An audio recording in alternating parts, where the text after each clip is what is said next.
Head lines आपने जानी, update शामिल करें। आपको बताएं कि वफाक के पब्लिक सेक्टर डेवलपमेंट प्रोग्राम के लिए केपी मंसूबे निकालने का मामला, जबकि वज़ीर आला खैबर पख्तूनख्वा ने PSDP के 91 तरक्याती मंसूबों से मुतालिक वज़ीर आज़म को ख़त लिख दिया है, जिसमें वाज़ेह किया गया है। इस मुतालिक मज़ीद क्या तफ़सीलात हैं, ज़ाहिर शाह शिराज़ी से जानते हैं।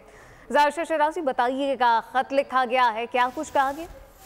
जी बिल्कुल, वज़ीर आला खैबर पख्तूनख्वा अमीनुल्लाह गंडापुर ने खत लिखा है 5 जून को वज़ीर आज़म पाकिस्तान मियां शहबाज शरीफ साहब को, और जिसमें ऐसे जो 91 तरक्याती मंसूबे थे PSDP प्रोग्राम के तहत, जो कि 31 तारीख को सालाना प्लान कोऑर्डिनेशन कमेटी के मीटिंग के अंदर जिनको ख़त्म किया गया था, इस खत में ये मौक़िफ़ इख्तियार किया गया है क्योंकि ये मंसूबे जिनकी तकरीबन मालियत 1324 अरब रुपए बनती है, खैबर पख्तूनख्वा की तरक्की के लिए नागुज़ीर है।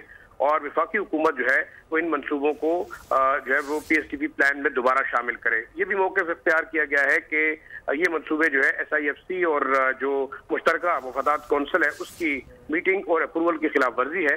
लिहाजा वफाकी हुकूमत से दरख्वास्त की जाती है कि वो अपने PSDP प्लान पर नजरसानी करे और तमाम प्लान पर नजरसानी की दरख्वास्त की गई है। ज़ाहिर शाह शिराज़ी, बहुत शुक्रिया। सब्सक्राइब करें और बेल दबाएं ताकि कोई खबर रह न जाए।